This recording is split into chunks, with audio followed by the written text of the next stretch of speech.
I think we're here to struggle and to learn. I don't think we're here to be happy. That's why when we keep going back to the happy argument, I've always found that kind of frustrating and annoying. When someone goes, oh, but I want to be happy. Why? Why? Why do you want to sit there and laugh like you were happy your entire childhood? That's your happy days. You're allowed to be happy as a kid. Finished. It's all over now, right? You're a man. You have responsibilities. I think we're here to do important. Provide, protect, and we're also here to do important things. And important things are going to be difficult, and they're going to be hard, and you're going to get frustrated.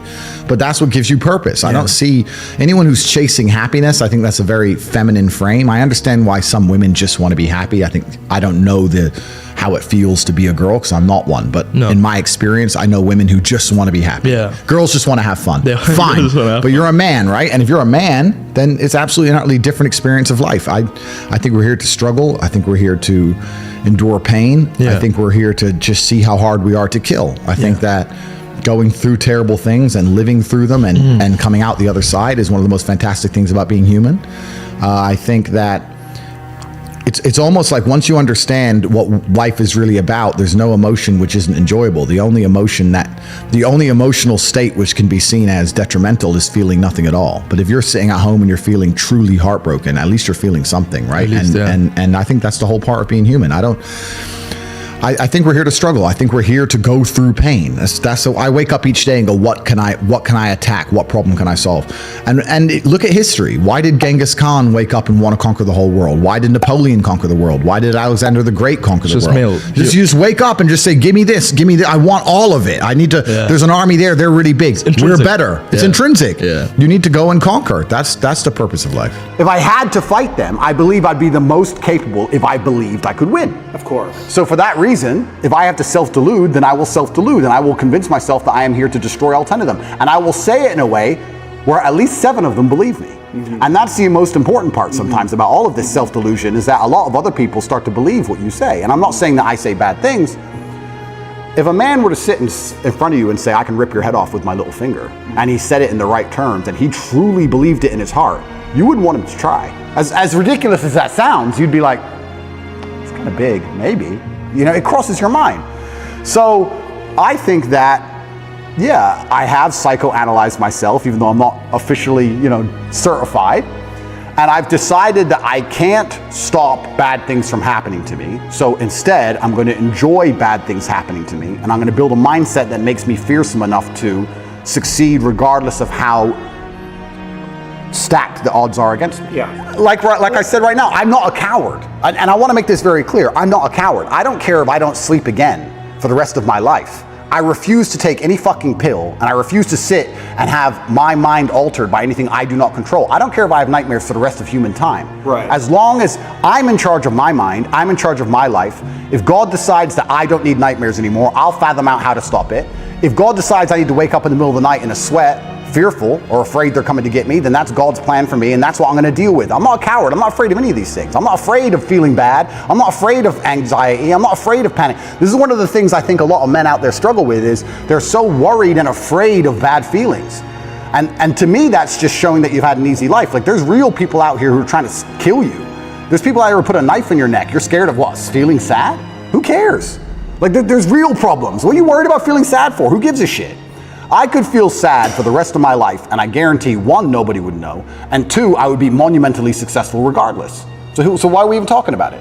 I have no fear for a negative feeling. I have fear for me not being able to provide for my children.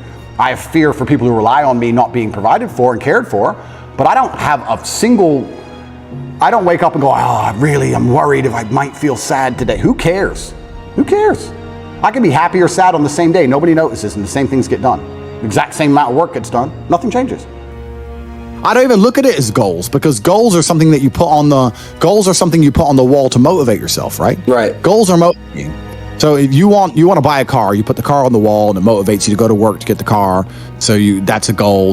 Goals are for motivation. I don't work on motivation. I work on discipline. So I don't have a set goal. I just get up and do what I know I'm supposed to do. I don't work to try and afford that car. I work because I'm supposed to work. And then I can already afford that car and another one and another one and a boat and a plane and a house and another house and a land. And then I just work. I do my work. That is my duty as a man, is my duty to God. I train in the gym. It is my duty to God. I do my duties to God. I fulfill my duty. I'm an old school gentleman of honor and respect. I do what I'm supposed to do. I don't have any particular set goals. Anything I decide to do or want to do, I can do instantly. And if I can't do it instantly, I can do it pretty fucking quickly. I don't need goals in that old traditional sense. I do what I'm supposed to do. Wow. It's not a matter of how I feel or how I'm motivated. If I was depressed, it's impossible, but if I was depressed, my life would be, and the day-to-day activities would be exactly the same as if I was ecstatically happy. You wouldn't be able to see a difference. I'd be up at the same time. I'd be in the gym the same. I'd be doing the same shit. Those are my duties my duties to God. How I feel has nothing to do with it. Completely unrelated. How I feel is unrelated to my duties to God. They don't change based on how I feel. They're the same. And they will be completed because I refuse to fail God or my bloodline. Schools are designed to make you a slave. You're set up for slavery. Whole thing's a fucking scam. The education system's a scam. The judicial system's a scam. The medical system's a scam. Look at these last few years. You're living in Canada. You haven't learned that everything's a fucking scam? All of it.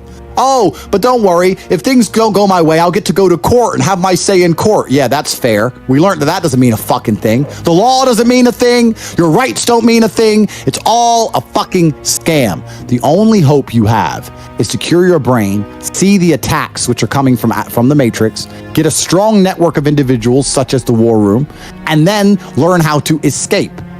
Most people are so deep inside of their programming. What did Morpheus say in The Matrix? Most people are so hopelessly dependent on the system they will die and fight to defend it. Most people will sit here and pretend that the world they live in is just and fair because they are fucking slaves. Slave-minded. And to break the slave mind, to truly resist the programming, you have to understand what's happening to you. And this is only the beginning. I could talk about this for hours and hours and hours. But the basic answer to everything is you must control your mind. Wow. Good. Because I know you will change for the better. And you can be absolutely anything you want to be. I'll tell you something, man. If I was 21 like you, and I had your money and your influence, when I was 21, I couldn't even fucking eat. I was effectively homeless. Jesus and I still managed to become a world champion kickboxer without food. If I was you with your setup right now, I could be anyone I fucking wanted. You can be king of earth. You have every single thing except for mind control. You have the last missing piece and you can conquer the planet. But there's potential inside of every. This is what the beautiful thing about being a man is, right? Because being a man is difficult. It's so much harder than being a woman. Being a man is hard mode. But just like you play the video game on hard mode, when you win, you get a higher score. There is no better existence than a top tier male. Being a woman would suck. Whoa. And I don't mean that in a horrible way. I mean that there's no conquest. You don't conquer. You're born with value, and by the time you're 27, you're old, and you have some kids. Great, good. That's a woman's path. Fine, but you don't get to conquer the world. Yeah, but like Genghis Khan. But there's been, I don't have to have one, so I don't have one. But all in all, I mean the best for people. I want everyone to be successful. I want the world to be a better place, and I think the world's a better place based on the back of strong men who stand up for what they believe in. I think that's how the world's always been a better place. The Matrix programming says the opposite, but what did I say earlier about who is telling us, who is giving us these ideas, and do they care about us?